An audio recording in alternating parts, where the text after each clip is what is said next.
यो तो आज ही मैं कुछ पढ़ रहा था कि 50% अभी जितने लोग निकलते हैं ना इंडिया से, वैसे भी लोग निकल रहे भर भर के इंडिया से, तो जितने लोग निकलते हैं अभी उनमें से 50% औरतें हो गई हैं। मतलब बेसिकली औरतें भाग रही हैं यहाँ से। भागना तो सबको चाहिए, लेकिन औरतों को खास करके भागना चाहिए।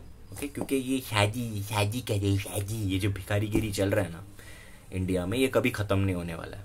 ऑलराइट। और गांव खेड़ा में तो डेफिनेटली नहीं ख़त्म होने वाला है।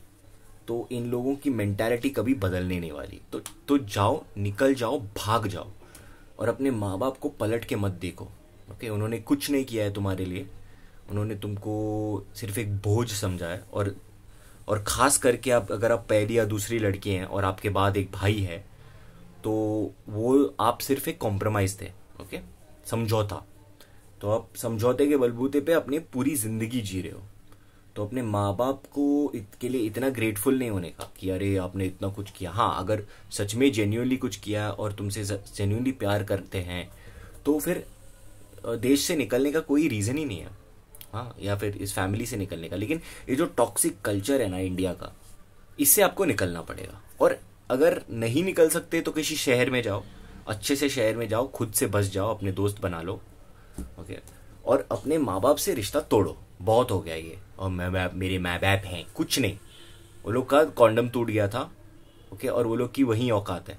बस कुत्ते भी ये कर लेते हैं, ये लोग ने भी ये किया। कुछ माँ बाप का कुछ वैल्यू नहीं है ज़िंदगी में, और ख़ास करके तुम्हारी ज़िंदगी में। और दिन भर इनकी शादी की भिखारीगिरी, क्योंकि वो तुमको बोझ मानते हैं। राइट। तो पहले तो अपने सोसाइटी से निकल जाओ। दूसरी बात, हो सके तो अपने देश से निकल जाओ, क्योंकि ये नहीं सुधरने वाला। और अगर सुधरेगा भी तो it will be too late. Okay, सब लोग भाग जाएंगे यहाँ से फटाफट, और हमारा we don't have any hope. Okay, तो मैं भी 20 साल पहले बोलता था कि मैं कुछ करूँगा, मैं कुछ करूँगा, और उस वक्त पे मेरे को बहुत सारे एनआरआई अंकल बोलते थे कि इस देश का कुछ नहीं होगा। बट ये फैक्ट है, क्योंकि अगर हमने ट्राई भी किया ना, अगर मोदी जी भी ट्राई कर रहे हैं, किसी ने भी ट्राई किया, या मेरे को भी बना दिया अगर प्राइम मिनिस्टर, तो इस देश के लोग नहीं बदलेंगे। राइट। वहाँ भी जाके कास्ट सिस्टम चलता है उनका, पेट्रियार्की चलता है उनका। तो आप निकल जाओ। और ख़ास करके अगर आप कहीं यूएस या यूके या कनाडा या कहीं पे भी हो, और आप वहाँ के देसियों से के साथ जम रहे हो या टाइम पास कर रहे हो, तो इतना याद रखना कि उनका भी मेंटालिटी वही हो सकता है।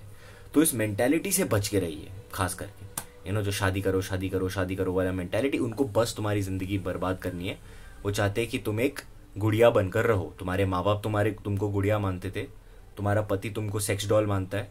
ऑलराइट, यही चलता रहेगा ज़िंदगी में, और कुछ नहीं है तुम्हारा वैल्यू। तुमको अपनी वैल्यू बनानी पड़ेगी, और एक मर्द से दुगना काम करना पड़ेगा अपने आप को प्रूव करने के लिए। ये फैक्ट है।